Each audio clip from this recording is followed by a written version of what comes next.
السلام علیکم ورحمۃ اللہ وبرکاتہ۔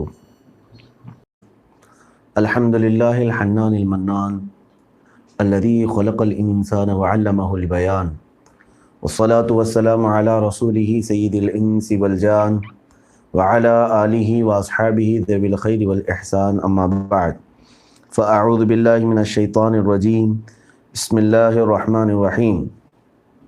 یا ایہا الذین آمنوا کتب علیکم الصیام کما کتب علی الذین من قبلکم لعلکم تتقون، صدق اللہ مولانا العظیم۔ بارگاہ رسالت مآب صلی اللہ تعالی علیہ وسلم میں درود پاک کا ہدیہ پیش کریں۔ اللہم صلی علی سیدنا و مولانا محمد معدن الجود والکرم وآلہ واصحابہ الکرام وابنہ الکریم وبارک وسلم صلاۃ دائمۃ سرمدا ابدا۔ عزیزان گرامی وقار، ماہ مبارک، مقدس مہینہ رمضان المبارک، جس کا پہلا جمعہ ہم آج ادا کر رہے ہیں۔ یہ اور بات ہے کہ جمعہ کی نماز کے لیے آج بھی لوگ آ نہیں سکتے، اپنے گھروں میں ہیں، ظہر ادا کر رہے ہوں گے، لیکن آج کے دن کا جو تقدس ہے، آج کے دن کی جو برکت ہے، وہ یقیناً گھر میں بھی آپ کو اللہ تعالیٰ ضرور عطا فرمائے گا۔ رمضان آ چکا ہے اور گزرتا جا رہا ہے، اور آپ جانتے ہی ہیں کہ رمضان کے دن اور رات اتنی تیزی سے گزر جاتے ہیں کہ پکڑنے سے بھی نہ آئیں۔ اور اللہ تبارک و تعالیٰ نے ہمارے لیے جو یہ روزے فرض کیے ہیں، اس کا ایک مقصد یہ بیان فرمایا، لعلکم تتقون، تاکہ تم پرہیزگار بن جاؤ۔ تو رمضان کتنے ہمارے زندگی میں آئے اور چلے گئے، اور پھر اگر ہم پرہیزگار نہیں بن پائے تو گویا کہ ہم روزے کے مقصد کو حاصل ہی نہیں کر پائے۔ جس مقصد کے لیے وہ کروایا جا رہا ہے، اگر وہ مقصد اس میں کامیاب نہیں ہو سکا، اس مقصد میں آپ کامیاب نہیں ہو سکے، تو گویا کہ اس کام میں آپ کھرے نہیں اترے۔ مثال کے طور پر، اگر آپ کے ہاتھ کے اندر کوئی پھوڑی ہے اور ڈاکٹر کہتا ہے کہ مجھے اس کا آپریشن کرنا پڑے گا اور آپ کو 3 دن تک ہمارے ہاسپٹل میں رہنا پڑے گا، پھر میں وہ پھوڑی آپ کی آپریشن کے ذریعے سے نکال دوں گا۔ آپ ایگری ہو گئے، تیار ہو گئے، ہاسپٹل میں ایڈمٹ بھی ہو گئے اور آپریشن بھی ہوا، ڈاکٹر نے اپنے کام کے مطابق جو پھوڑی نکالنی تھی نکال دیا۔ واپس آپ گھر آئے، چند دنوں کے بعد آپ کو ایسا لگنے لگا کہ پھوڑی ابھی بھی میرے ہاتھ میں ہے، گئی نہیں ہے، اس کا درد ویسی ہی ہے۔ پھر آپ گئے، ڈاکٹر نے کہا ہاں پھوڑی نکلی نہیں ہے، پھر مجھے آپریشن کرنا پڑے گا۔ آپ دوبارہ گئے، پھر دوبارہ آپریشن ہوا، آپ کی بار آپ 5-6 دن رک گئے، پھر واپس آئے، چند دنوں کے بعد پھر آپ کو ایسا لگا کہ ہاتھ میں پھوڑی ویسی ہے۔ اب مجھے بتاؤ، اس کو ڈاکٹر کہیں گے آپ یا پھر آپ کو چیر پھاڑ کرنے والا؟ آپ بدگمان ہو جائیں گے اس سے کہ جس کام کے لیے تو چیر پھاڑ کر رہا ہے، تو اپنے کام میں کامل نہیں ہے، تو آپریشن سکسیس نہیں کر رہا ہے، جو چیز نکالنی تھی وہ نہیں نکال پا رہا ہے۔ میرے عزیزو، اسی طرح بلا تشبیہ و بلا تمثیل رب ذوالجلال تمہیں حکم فرما رہا ہے کہ تم اپنے جسم کی تمام چیزیں نکال دو، جو فاسد چیزیں تمہارے اندر آئی ہیں روزے کے ذریعے سے۔ اور آپ خود اپنے جسم کے ڈاکٹر ہیں، اصلاح کر سکتے ہیں۔ پورے رمضان آپ کو روزے رکھوائے گئے تاکہ آپ پرہیزگار بن سکیں، آپ کے اندر جو فاسد چیزیں ہیں وہ نکل جائیں، لیکن رمضان گزرنے کے بعد پھر سے وہ پھوڑیاں ویسی رہ گئیں، گناہوں کی خواہشات ویسی ہی رہ گئے، تو گویا کہ آپ اپنا آپریشن صحیح نہیں کیے رمضان میں۔ رمضان میں جو کرنا چاہیے تھا آپ نہیں کر پائے۔ اب روزہ بھی ہم رکھ رہے ہیں، سحری اور افطاری جیسے حکم شریعت نے دیا ہے ویسے ہی کر رہے ہیں، صبح سے لے کر شام تک بھوکے بھی ہیں، پیاسے بھی ہیں، اور جن چیزوں کو شریعت نے منع کیا، جماع، صحبت، عورتوں سے ملاقات، اس سے بھی ہم بچے ہوئے ہیں۔ پھر آپ کہہ رہے ہیں کہ رمضان کے بعد اثر کیوں نہیں کر رہے یہ روزے، پرہیزگاری کیوں نہیں لا رہے ہیں؟ اس کی ایک وجہ یہ ہے میرے عزیزو، روزے کے 2 مفہوم ہیں، ایک ظاہری مفہوم ہے، ایک باطینی مفہوم ہے۔ ظاہری مفہوم روزے کا حکم تو یہی ہے کہ آپ اپنی زبان کو کھانے پینے کے، چکھنے کے مزوں سے سب سے روک سکتے ہیں، روک لیں گے، اور پھر آپ اپنی شہوت کو روک لیں، یعنی آپ حلال بھی ہو آپ کی بیوی آپ کے لیے، اس کے باوجود آپ ان سے قربت نہیں کر سکتے روزے کے عالم میں۔ یہ ہو گیا ظاہری طور پر روزے کا مفہوم، اور ایک ہے روزے کا باطنی مفہوم۔ باطنی مفہوم میں یہ بھی ہے کہ صرف کھانے پینے سے بچ جانے کا نام روزہ نہیں، بلکہ تمہاری آنکھوں کا روزہ بھی ضروری ہے جس سے تم بے حیائی دیکھتے ہو، تمہارے کانوں کا روزہ بھی ضروری ہے جس سے تم فحش چیزیں سنتے ہو، زبان کا روزہ جہاں چکھنے کے لیے ہے وہیں بولنے کے لیے بھی ہونا چاہیے کہ کہیں تمہاری زبان سے ایسے غلیظ جملے نہ نکلیں جس کی وجہ سے روزہ رکھ کر کے بھی آپ روزہ نہ رکھنے والے جیسے نہ بن جائیں۔ اور ان چیزوں میں بہت سارے لوگ کچے ہیں، ظاہری روزہ سب کا ہے، باطنی روزے میں فیل ہو جاتے ہیں، جس کی وجہ سے روزے کا جو اثر ہونا چاہیے زندگی پر وہ خاطر خواہ نہیں ہو پاتا۔ لیکن جس نے اپنے آپ کو تمام فواہشات سے بچا لیا، رب تعالیٰ کا وعدہ ہے تمہیں تو پرہیزگاری مل کے رہے گی، رمضان ہو جانے دیں، رمضان گزر جانے دیں، جس طرح کے روزے کا حکم اللہ نے فرمایا، ظاہری اور باطنی تمام برائیوں سے بچ گئے آپ، تو پھر پکی بات ہے کہ آپ عید کے بعد متقین میں شمار ہوں گے، پرہیزگاروں میں شمار ہوں گے، کیونکہ اللہ نے روزے اسی لیے فرض کیے ہیں کہ تمہارے اندر تقویٰ ہے، اور اللہ تعالیٰ اپنے وعدے کا پکا ہے۔ رب تبارک و تعالیٰ وعدہ خلافی کبھی نہیں فرماتا، اگر اس نے فرمایا کہ تمہیں پرہیزگاری ملے گی تو مل کے رہے گی انشاءاللہ۔ اب جن چیزوں میں ہم ملوث رہتے ہیں، خاص طور پر رمضان المبارک میں، ابھی تو لاک ڈاؤن چل رہا ہے، لوگ گھروں میں ہیں، لیکن عام دنوں میں تو یہ دیکھا گیا کہ لوگ اپنا ٹائم پاس کرنے کے لیے گپیں لگانا، دوستوں کے ساتھ سیر و تفریح کرنا، اور پھر کچھ لوگ ٹی وی کے سامنے گھنٹوں گزار دینا، فلموں کے ذریعے سے، سیریل کے ذریعے سے۔ آج کے ابھی بھی بہت سارے ایسے ہیں جو گیم کھیل کر اپنے روزے کو پورا مکمل کرنے کی کوشش کر رہے ہیں۔ تو میرے عزیزو، تمہارا روزہ کیسا روزہ ہے؟ حدیث پاک میں ہے جو روزہ رکھا اور غیبت، چغلی اور فواہشات سے نہیں بچا، تو حضور اکرم صلی اللہ علیہ وسلم کی حدیث کا یہ مفہوم ہے، فرماتے ہیں کہ اللہ تعالیٰ کو اس کے روزے کی کوئی پرواہ نہیں، اللہ تبارک و تعالیٰ کو ایسے روزے کی کوئی پرواہ نہیں، یعنی اس نے صرف اور صرف بھوک اور پیاس کو برداشت کیا، باقی اس نے روزہ نہیں رکھا۔ جیسے کہ مدینہ طیبہ کے متعلق ایک بات یہ ملتی ہے کہ اللہ کے حبیب صلی اللہ تعالیٰ علیہ وسلم نے فرمایا جب تک میں حکم نہ دوں کوئی روزہ نہ کھولے۔ سارے صحابہ شام تک انتظار میں تھے۔ 2 لڑکیاں تھیں، وہ بڑی پریشان تھیں، افطاری کے لیے بے قرار ہو گئی تھیں، بھوک کی شدت ان کو پریشان کر چکی تھی۔ ان کے لیے حضور پاک صلی اللہ علیہ وسلم کے پاس آ کر لوگوں نے سفارش کی کہ یا رسول اللہ صلی اللہ علیہ وسلم، یہ 2 بچیاں، یہ 2 لڑکیاں، ان کو جلدی افطار کی اجازت دے دی جائے۔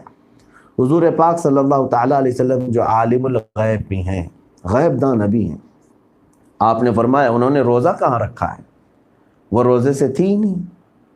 تو سبوں نے کہا کہ یا رسول اللہ صلی اللہ علیہ وسلم وہ بھی روزہ رکھیں۔ ان خواتین سے پوچھا گیا، لڑکیوں سے، تو وہ قسم کھا کر کہنے لگی کہ واللہ ہم روزے سے ہیں۔ تو میرے آقا صلی اللہ تعالیٰ علیہ وسلم سے جھوٹ تو ہو نہیں سکتا، آخر کیا بات ہے؟ پھر صحابہ نے پوچھا حضور پاک صلی اللہ علیہ وسلم کی بارگاہ میں، تو سرکار دو عالم صلی اللہ تعالیٰ علیہ وسلم نے فرمایا کہ وہ تو فلاں جگہ گوشت کھا رہی تھی۔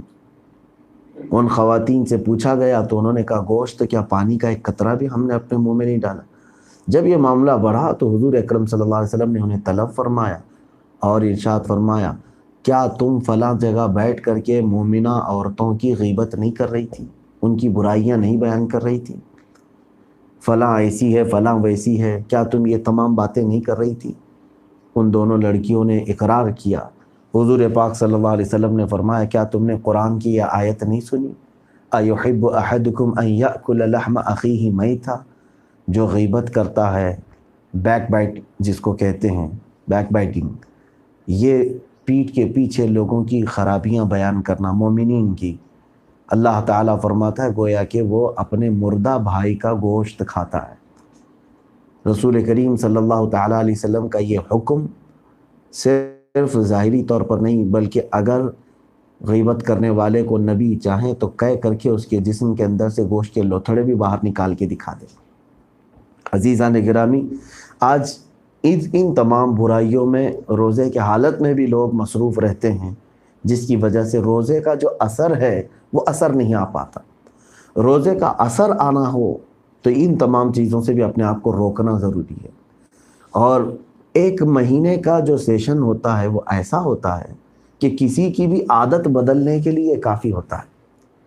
کیسی بھی عادتیں پڑی ہوئی ہوں، ایک مہینہ اگر وہ اپنے آپ کو ان عادتوں سے روک لیا، حتیٰ کہ نیند جو انسان کی فطرت ہے، آپ کو روزانہ رات کے 12 بجے سونے کی عادت تھی، رات کے 12 بجے سونے کی عادت تھی، آپ کو ہٹانا ہے، اس عادت کو ختم کرنا ہے، تو آپ نے کیا کیا؟ اب نہیں، میں رات کے 3 بجے سوؤں گا، 3 گھنٹے۔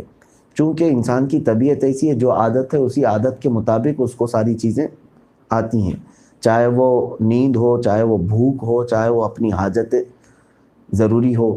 یہ تمام چیزوں کو انسان جیسے اپنے اوپر عادت ڈالتا ہے ویسی ہی ہوتی ہیں اس کو۔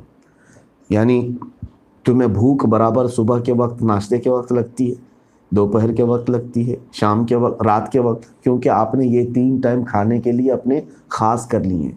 اگر کسی نے اپنے استنجا طہارت کا وقت خاص کر لیا ہے تو انہی اوقات میں اس کو وہ حاجت آئے گی، کیونکہ انسان کو اللہ تعالیٰ نے جو باڈی دیا ہے وہ فلیکسیبل ہے، اور آپ کے ہاتھ میں ہے اس کو کس طرح سے آپ ڈھالتے ہیں۔ تو میں کہہ رہا تھا کہ 12 بجے والی عادت کو آپ 3 بجے میں تبدیل کرنا چاہتے ہیں، تو آپ نے 12 بجے کے بعد سے جاگنا شروع کیا، 3 بجنے تک کا انتظار کیا۔ پہلے دن جھٹکے آئیں گے، دوسرے دن بھی آپ کو تکلیف ہوگی، سر درد ہو رہا ہوگا، تیسرے دن بھی۔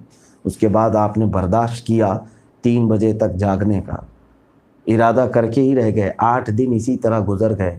مہینہ اگر آپ نے اس پر مداومت کر لی، پابندی کی، تو پھر آپ کو 12 بجے کبھی نیند نہیں آئے گی، کیونکہ اب عادت چینج ہو گئی، اب 3 پر ہی آنا ہے۔ لیکن رات کے 3 والا اگر جلدی کرنا چاہتا ہے تو یہ بھی ہے کہ وہ کہتے ہیں ہم کو تو نیند آتی نہیں بلکہ تم چاہتے نہیں ہو، تم چاہتے نہیں ہو، عادت تبدیل کرنا نہیں چاہتے ہو۔ مثال کے طور پر آپ کو 10 بجے سونا ہے، ہونا یہ چاہیے کہ آپ پہلے چلے جائیں بستر پر 10 بجے۔ میں مانتا ہوں کہ اس دن نیند نہیں آئے گی آپ کو، کیونکہ آپ 3 بجے والے ہیں۔ 10 بجے آپ کو نیند نہیں آئے گی، کروٹیں لوگے، ادھر سے ادھر بدلو گے، لیکن 2 دن 3 دن کنٹینیو اس عادت کو آپ نے اپنانا شروع کیا۔ چند دنوں کے بعد ایک وقت ایسا آئے گا کہ 10 بجنے سے پہلے ہی آپ کو اونگ آنے لگ جائے گی۔ یہ انسان کی فطرت آپ کو تفصیل سے بتائے گا۔ ایسا کیوں نہیں ہوتا کہ مطلب کھانے کے ٹائم آپ نے رات کے 2 بجے کھانا ہو اور دوپہر کا کھانا مغرب کے بعد ہو؟ ایسا نہیں ہے، دوپہر کا آپ نے کھانے کا ٹائم رکھا ہے، اسی لیے اس وقت بھوک لگ رہی ہے۔ تو اسی طرح میرے عزیزو، اللہ رب العزت نے تمہیں سال میں ایک موقع ایسا دیا ہے، یہ رمضان المبارک کا، کہ اس میں تم نے اگر اپنی عادتیں جو بگڑی ہوئی ہیں چینج کرنا ہے تو کر سکتے ہو، اور اگر سمجھ جاؤ کہ عید کے بعد بھی انہی عادتوں پر قائم رہ جاؤ گے، انشاءاللہ العزیز تبدیل کروں۔ ان اللہ لا یغیر ما بقوم حتی یغیروا ما بانفسہم، اللہ نے قرآن میں فرمایا بے شک اللہ تعالیٰ اس وقت تک کسی کی حالت نہیں بدلتا جب تک اسے خود اپنی حالت بدلنے کی فکر نہیں ہوتی۔ تو رمضان ہمارے لیے بدلنے کا وقت ہے، چینجنگ کا وقت ہے، تبدیلی کا وقت ہے۔ ابھی ایک پارہ پڑھنے کی ہمیں عادت ہے، روزانہ ہم فجر کے بعد تلاوت قرآن پاک کرتے ہیں، اور رمضان میں ابھی میرے ساتھ بہت سارے لوگ بیٹھ رہے ہیں، سینکڑوں لوگ ختم قرآن میں شامل ہیں، 1.5 گھنٹہ تقریباً میرے ساتھ وہ تلاوت کرتے ہیں۔ میں دیکھ رہا ہوں کنٹینیو یہ پریزنٹ بھی ہیں، حاضر ہیں۔ ان میں سے جتنے لوگ تلاوت قرآن میں شامل ہیں الحمدللہ، مجھے امید ہے کہ یہ ختم قرآن تک بھی شامل رہیں گے۔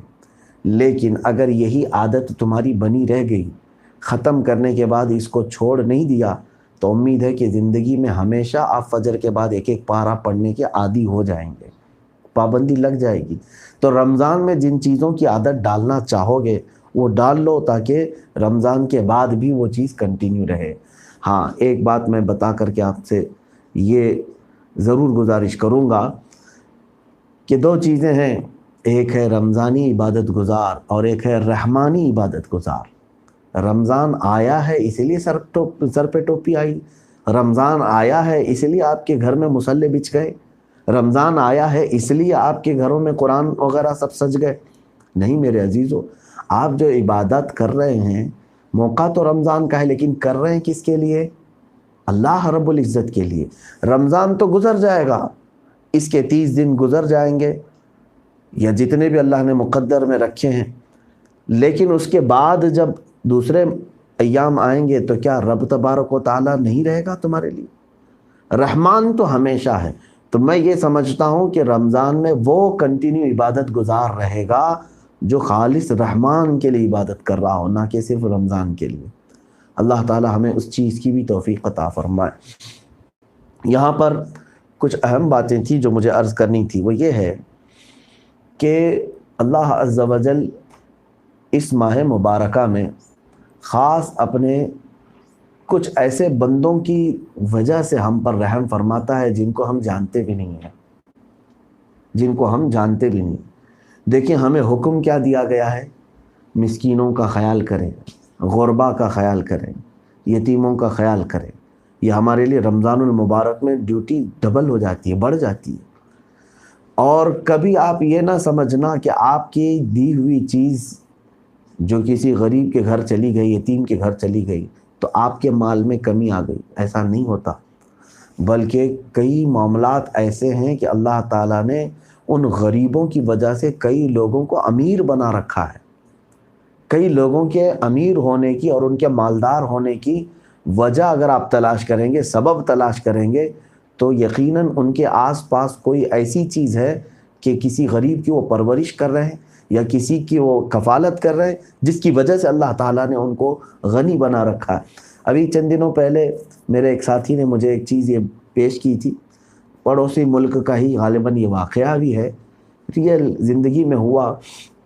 ایک صاحب بیان کرتے ہیں کہ ہمارے گھر میں ہم لوگ تین بھائی تھے یا 4 بھائی تھے۔ وہ صاحب کہتے ہیں ہم بچپن سے، ہمارے والد ایک چھوٹی سی تجارت کرتے تھے، اور وہ ہمارے گھر میں کرائے پر، ہم جب گھر پہ تھے تو بڑی تربیت کرتے تھے، لیکن ہمارے گھر میں ایک جھگڑا چلتا رہتا تھا کنٹینیو۔ کس بات کا؟ وہ صاحب کہتے ہیں کہ جب میں ہوش سنبھالا تو میری ماں اکثر میرے باپ سے جھگڑتی تھی۔ کس بات پر؟ کہ یہ ان کے ایک چچا تھے جو معذور تھے، دونوں ہاتھ دونوں پیر سے معذور، اور رال ٹپکتی رہتی تھی۔ تو یہ صاحب کہتے ہیں کہ میرے والد نے ان کو اپنے گھر میں رکھ لیا تھا، کیونکہ جب ان کے گھر والے سب انتقال کر گئے، یعنی ان کے دادا دادی سب، تو ان کے والد جو ہے، یہ صاحب جو حکایت بیان کر رہے ہیں، کہتے ہیں کہ میرے والد نے اپنے چھوٹے بھائی کو جو معذور تھے ہمارے گھر میں لا کر رکھ دیا۔ تو میری ماں چڑھتی تھی کہ آلریڈی میرے اوپر میرے بچوں کا بوجھ ہے اور تم ایک معذور بھائی کو لا کر کے یہاں رکھے ہو۔ اب یہ صاحب بھی کہتے ہیں کہ ہم 4 بھائی تھے، ہم بھی اپنی ماں کی روش پر چلتے تھے، کبھی ہم اس معذور چاچا کو خاطر میں نہیں لاتے تھے، کیونکہ وہ جہاں بیٹھتے تھے وہیں ان کے پیشاب پخانے بھی ہو جاتے۔ لیکن ہمارے باپ جو ہیں وہ اپنے بھائی کی بہت قدر کرتے تھے کہ معذور ہے، وہی اپنے ہاتھوں سے سب صاف کرتے تھے۔ جب سے وہ ہمارے معذور چاچا کو گھر میں لائے تھے، ہمارے باپ ہی ان کا خیال کرتے تھے۔ چند دنوں کے بعد ہوا یہ کہ کہتے ہیں کہ ایک چھوٹا ایک بھٹا، شاید وہ کسی چیز کا بھٹا ہوتا تھا، تو وہ ان کے والد نے وہاں پر ڈالا ایک جھوپڑی میں۔ اب وہ بھٹا، وہ چاہے وہ بریڈ کا ہو یا کسی بھی چیز کا ہو، انہوں نے کہا کہ اس میں اللہ تعالیٰ نے برکت دی۔ وہ بھٹے سے بڑھ کر کے ہمارا ایک کارخانہ ہوا، کارخانے سے بڑھتے بڑھتے چند ہی سالوں میں ہماری 2 فیکٹریاں ہوئی۔ فیکٹریاں اتنی بڑی ہوئیں کہ ہمارے پورے علاقے میں نام چلتا تھا، ہر فیکٹری میں کئی 100 بندے کام پر تھے، مزدور کام پر تھے۔ وقت ایسا آیا کہ یہ صاحب کہتے ہیں ہم چاروں بھائی 2 فیکٹریوں کو سنبھال نہیں پاتے تھے، اتنی تجارت ہماری بڑھ گئی تھی، کافی تجارت بڑھی۔ ہمارے والد جو ہے انہوں نے اس بزنس کو بہت سنبھالا۔ اب جب ترقی اتنی ہو گئی کہ ہمارے خود کے کئی گھر ہو گئے تھے، بڑے بڑے بنگلے بنائے، اتفاق ایسا ہوا کہ ہمارے والد کا انتقال ہوا۔ وہ اپنی کافی جائیدادیں ہمارے لیے چھوڑ کر چلے گئے۔ 4 بھائیوں نے ہم نے تقسیم کیا، لیکن اب وہ جو معذور چاچا تھے ہم میں سے کوئی نہیں چاہتا تھا کہ وہ چاچا کو ہم وراثت میں قبول کر لیں۔ تو ان چاروں بھائیوں نے اس چاچا کو تنہا چھوڑ دیا کسی جگہ پر۔ کسی صاحب سے کہا کہ ہم انہیں نہیں سنبھال سکتے، ان کے استنجا پخانے وغیرہ کی حاجات ایسی ہوتی ہیں کہ ہم کھڑے نہیں ہو سکتے۔ تو یہ چاروں اپنے اپنے گھر کے ساتھ الگ ہوئے، فیکٹریاں سنبھالتے رہے۔ اس معذور چاچا کو انہوں نے ویسی تنہا چھوڑ دیا، اور وہ معذور عقل سے تو ٹھیک رہا تھا، وہ ساری چیزیں محسوس کرتا تھا۔ مہینے 2.5 مہینے کے اندر ہی وہ گھٹ گھٹ کر کے انتقال کر گیا۔ اب اس چاچا کے انتقال کے بعد یہ صاحب کہتے ہیں اچانک ہماری فیکٹریوں میں ایسے معاملات آنے لگے کہ ایک بار چوری ہوئی، ایک بار بجلی گری، اور اس طرح کے معاملات میں نقصان پہ نقصان، نقصان پہ نقصان ہوتے ہوتے یہاں تک کہ ہماری پوزیشن آئی کہ ہماری یہ بڑی فیکٹریاں ہم کو نیلام کرنا پڑا۔ ہم 4 بھائیوں نے اس کو نیلام کیا، بقیہ پیسے لے کر ہم الگ الگ رخصت ہوئے۔ اب یہ پیسوں کے معاملات بھی لے کر کے ہم کافی عیش سے گزارا کر سکتے تھے، لیکن گھر میں ہماری اولاد کے ساتھ ایسی بیماریاں جکڑ گئیں کہ یہ پیسے پانی کی طرح بہتے چلے گئے۔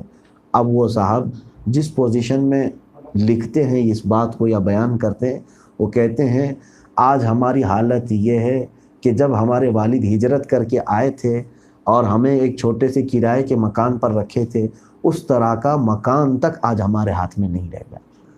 اب یہ تکلیف مصیبت یہ چند سالوں میں ہوئی ہوں گی۔ تو وہ کہتے ہیں کہ ہم نے بہت دعائیں کروائیں، بہت تعویذیں کروائیں، لوگوں سے یہ شکایتیں کی۔ ایک بزرگ نے ہمیں اس واقعے کو بتایا کہ جب ہم نے اپنی زندگی کی ڈیٹیل بتائی تو انہوں نے کہا کہ بیٹا تم لوگ کیا سمجھتے ہو کہ تمہاری محنتوں سے تمہاری فیکٹریاں ترقی کر رہی تھیں، تمہارے کارخانے بنتے جا رہے تھے، دولت کی ریل پیل ہو رہی تھی؟ بات در حقیقت یہ تھی کہ تمہارے گھر میں ایک معذور تھا جس کی وجہ سے اللہ نے تمہیں مال دیا تھا۔ وہ ایک معذور کی بنیاد پر رب تبارک و تعالیٰ نے تمہیں بے حساب رزق دیا تھا، لیکن تم نے اس کو اس روزی کے ذریعے کو اٹھا کر جہاں سے پھینک دیا، رب تعالیٰ کی رحمتیں تم سے روٹ گئیں۔ میرے عزیزو، یہ سمجھ کر کے چلے ہمارے رزق میں اللہ تعالیٰ، قرآن میں اللہ نے فرمایا وَفِي أَمْوَالِهِمْ حَقٌّ لِلسَّائِلِ وَالْمَحْرُومِ، اللہ فرماتا ہے کہ سب کے مال میں نے سائل کا اور محروم کا حق رکھا ہے۔ اللہ نے ان کا حق ہمارے میں رکھا ہے، اور لوگ یہاں یہ سمجھتے ہیں کہ اتنا دوں تو یہاں کم ہو جائے، اتنا دوں تو یہاں کم ہو جائے۔ ہرگز نہیں۔ ایک بار میرے آقا صلی اللہ تعالیٰ علیہ وسلم کسی جگہ سے گزر رہے تھے، رات کا وقت تھا۔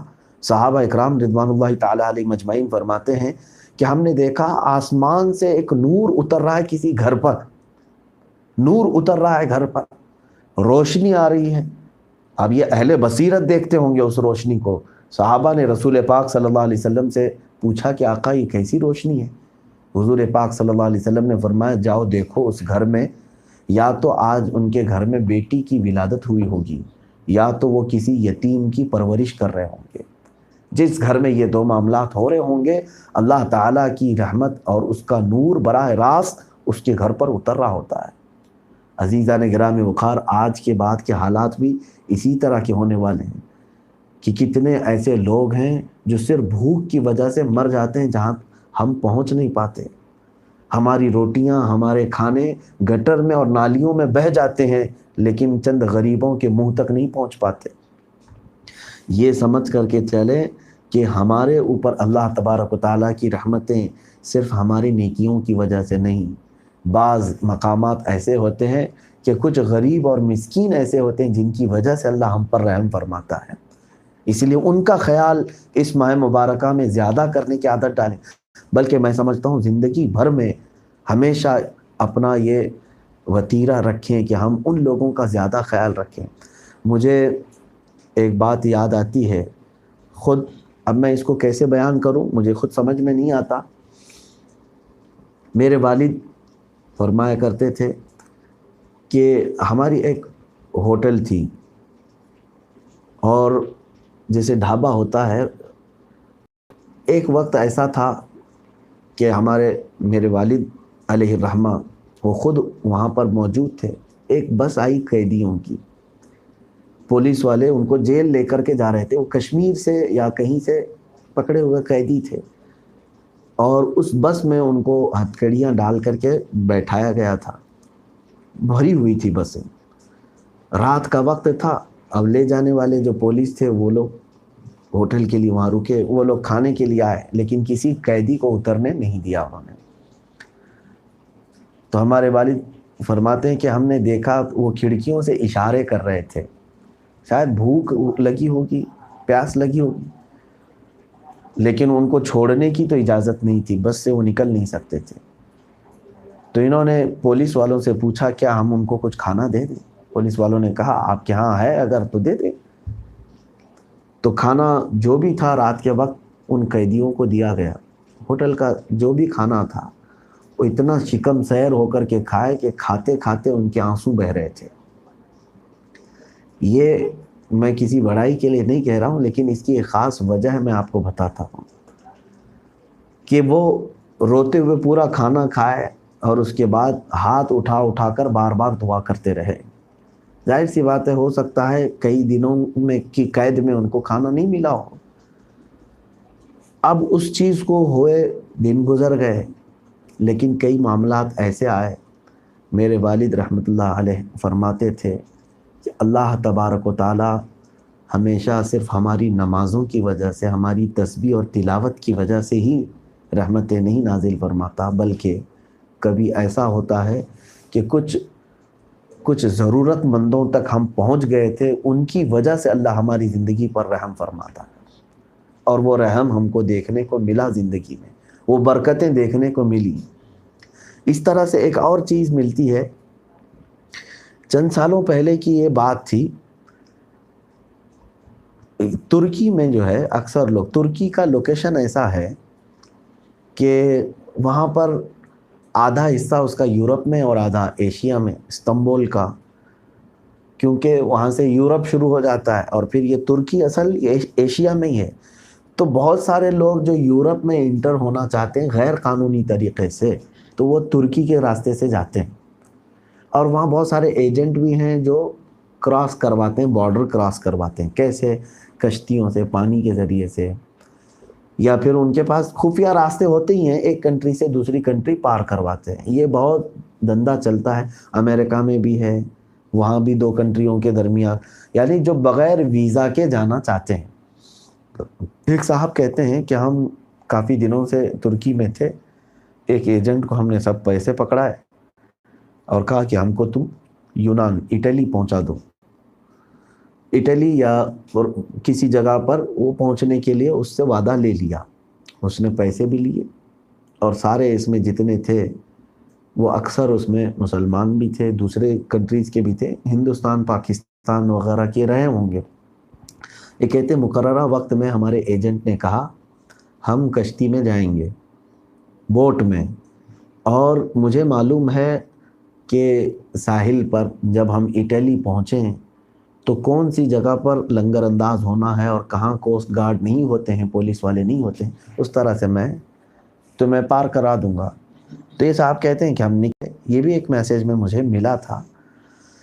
تو وہ صاحب کہتے ہیں کہ ہم جب نکلنے والے تھے تو ایک گندا قسم کا ایک آدمی بھی تھا, یعنی گندا اس طرح کے میل کچیل میں پڑا ہوا, نہ اس نے نہایا ہے, کچھ بھی نہیں ہے, لیکن وہ ضد پر اڑ گیا کہ میں بھی تمہارے ساتھ چلوں گا. اب وقت ہوتا گیا, کشتی پر جب سب سوار ہونے لگے تو وہ بندہ بھی سوار ہو گیا. دیکھنے میں نہایت ہی مفلس تھا, بدن پر پورے کپڑے عجیب قسم کے بدبو کر رہے تھے, بہت بدبودار کپڑے پہنا ہوا تھا. تو لوگ اس سے تنگ آ رہے تھے, یہاں تک کہ اب وہ اٹلی کے ساحل کے پاس پہنچ گئے. اب سخت ٹھنڈیوں کے دن تھے, اور وہاں ایسا ہوتا ہے کہ پانی جو ہے نا برف میں تبدیل ہو جاتا ہے, پتلی پرت ہو جاتی ہے پانی کے اوپر برف کی, ٹھنڈیوں کے دنوں میں. تو یہ کہتے ہیں کہ اتفاق ایسا ہوا کہ کوسٹ گارڈ جو تھے وہ ڈیوٹی پر تعینات تھے. ہم وہاں سے ہٹ کر کے دوسری جگہ آ گئے, دوسری جگہ سے تیسری جگہ, لیکن گئی تو اب وہ کھانسنے لگا, سر پریشان. تو سارے لوگ چیخنے لگے کہ اس کو کہاں سے تو لے آیا, ہمارے خلل ہے. تو سارے لوگوں نے اٹھا کر کے اس کو سمندر میں پھینک دیا, اس کو ندی میں پھینک دیا. اب اتنا یہ صاحب کہتے ہیں یہ جو بیان کر رہے ہیں کہ ہم نے اس کو پانی میں پھینک دیا، یہاں تک مجھے معلوم ہے، لیکن اس کے تھوڑی ہی دیر کے بعد فائرنگ کی آواز شروع ہو گئی۔ یعنی ہم ساحل پر پہنچ ہی رہے تھے، یہ کسی کنارے پر، ہم کو پولیس والوں نے دیکھ لیا تھا یا خفیہ طریقے سے ان کو معلومات ہو گئی تھی کہ ایک کشتی غیر قانونی طور پر اٹلی میں داخل ہو رہی ہے، اس میں کافی لوگ سوار تھے، تو فائرنگ شروع ہو گئی۔ تو یہ کشتی کو بچاتے ادھر سے ادھر لے کر کے نکل رہے تھے، لیکن کشتی پوری پلٹ گئی اور اس میں جتنے تھے سب غرق ہو گئے، سارے لوگ ڈوب گئے۔ جنہوں نے یہ بیان کیا ہے، وہ کہتے ہیں کہ میری آنکھ کھلی تو میں ایک ہاسپٹل میں تھا، اٹلی کے ہاسپٹل میں، اور پولیس تعینات تھی۔ میں نے پوچھا کیا ہوا؟ کہا کہ تم کشتی میں سوار غیر قانونی طریقے سے آ رہے تھے؟ کہا میں آ رہا تھا۔ ہاں میں آ رہا تھا، میں اس بات کا اعتراف کرتا ہوں۔ تو کہا کہ تم اکیلے اس میں بچے ہوئے آدمی، باقی سب ڈوب گئے۔ تو میں نے کہا کہ اتنی سخت ٹھنڈیوں میں ظاہر سی بات ہے کسی کو اگر پانی میں بھی ڈال دیا جائے تو ویسی اس کی موت آ جائے گی۔ کچھ تو فائرنگ سے مرے تھے اور کچھ کشتی کے پلٹنے سے مر گئے تھے۔ اب اس پولیس نے ایک اور بات کہی کہ تم بچے ہو اور ایک بندہ بچا ہے بس، اس پوری کشتی میں کئی 100 لوگ تھے۔ تو اس نے کہا کون بچا ہے؟ تو وہ ہٹا کر کے اس نے دیکھا تو وہ غریب آدمی تھا جس کو انہوں نے پہلے پانی میں پھینکا تھا، وہ بھی زندہ بچا ہوا تھا، اور وہ بیڈ پر پڑا ہوا تھا۔ ہاں ٹھنڈی کی وجہ سے اس کا جسم کافی سخت ہو گیا تھا۔ تو اب یہ صاحب کہتے ہیں اس دن مجھے سمجھ آئی کہ جب تک یہ غریب ہماری کشتی میں تھا تو ہم پر کوئی حملہ نہیں ہوا اور ہم صحیح سلامت تھے۔ جہاں ہم نے اس کو اٹھا کر کے پھینکا، پھر ہمارے اوپر فائرنگ بھی ہوئی، کشتی پلٹ بھی گئی اور سارے۔ اب ان سے کسی نے کہا کہ تم اکیلے کیسے بچ گئے؟ تو اس نے کہا مجھے صرف اتنا احساس ہوتا ہے کہ جب سارے لوگوں نے اتفاق کر لیا اس غریب کو پانی میں پھینکنے کا، تو میں نے صرف اپنا لائف جیکٹ اس کو پہنا دیا تھا۔ اس کو پھینکنے کے وقت میں نے ایک لائف جیکٹ اس کو دے دیا، جس کی وجہ سے میرا دل اطمینان میں تھا کہ ایک غریب میلا کچیلا جیسا بھی ہے بچنا چاہے تو لائف جیکٹ سے بچ جائے گا۔ تو مجھے یہ لگتا ہے کہ رب تبارک و تعالیٰ نے میرے اس کام کی وجہ سے میری بھی زندگی بخش دی۔ عزیزان گرامی وقار، اگرچہ یہ حکایات ملی ہیں مجھ کو کسی سورس سے، کسی ذریعے سے، لیکن میں یہاں یہی کہنا چاہوں گا ان واقعات کا جہاں تک بھی تعلق ہے، لیکن عبرت کافی ہے اس میں۔ صرف اس لیے میں عرض کر رہا ہوں کہ ہماری زندگی میں بسا اوقات اللہ تبارک و تعالیٰ کی رحمتیں کسی اور کی وجہ سے ہوتی ہیں۔ جیسے کہ حدیث میں ملتا ہے کہ تم اگر اپنی بیوی کو کھلا پلا رہے ہو تو تمہارے رزق میں وسعت ہوگی، کیونکہ وہ کمزور ہے، وہ خود کما نہیں سکتی، وہ خود محنت نہیں کر سکتی باہر جا کر، تم اس کو کھلا رہے ہو جس کی وجہ سے تمہارے رزق میں وسعت ہے۔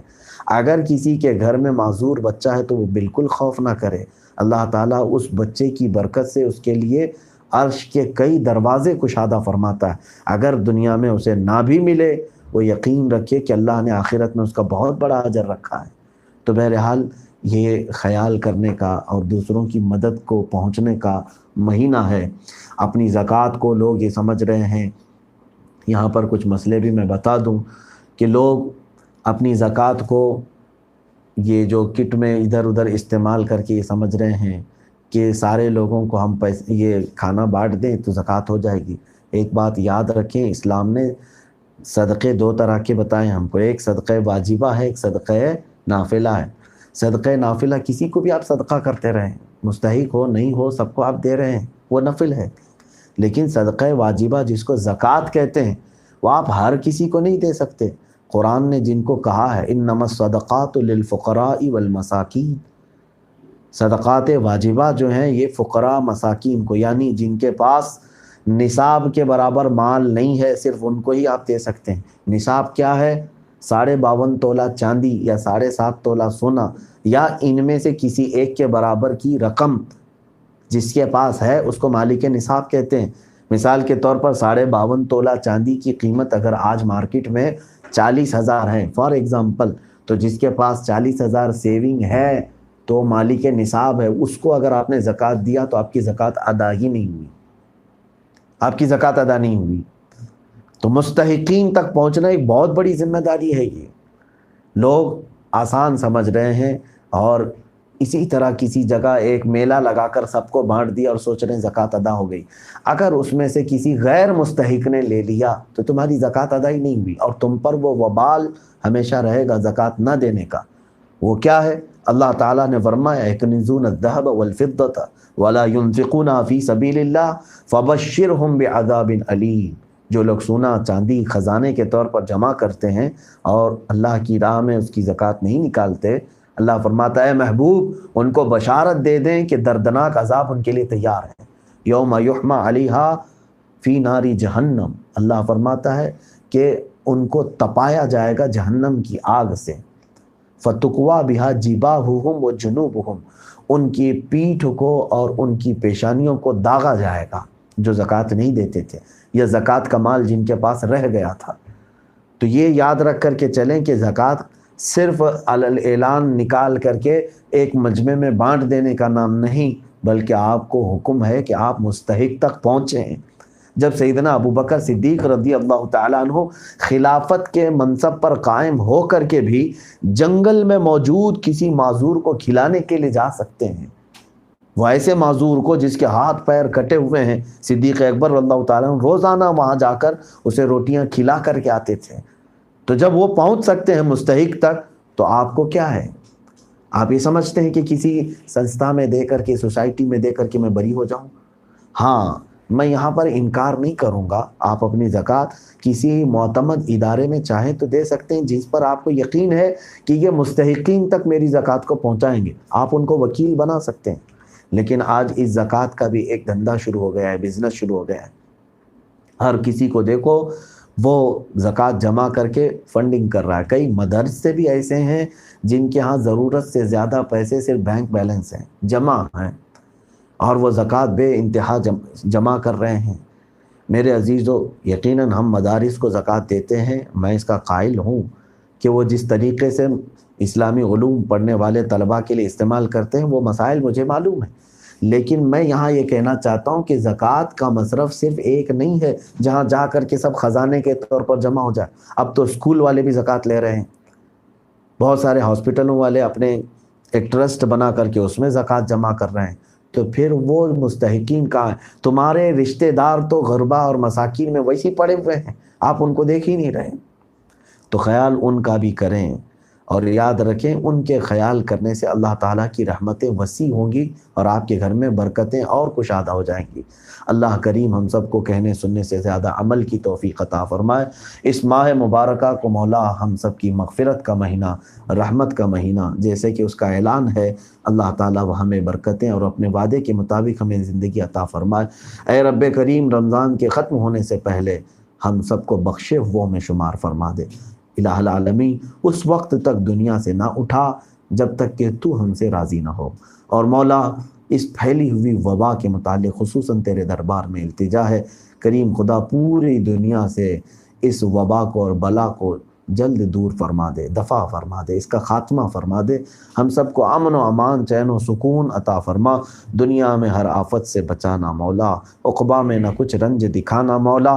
بیٹھیں جو در پاک پیغمبر کے حضور، ایمان پہ اس وقت اٹھانا مولا۔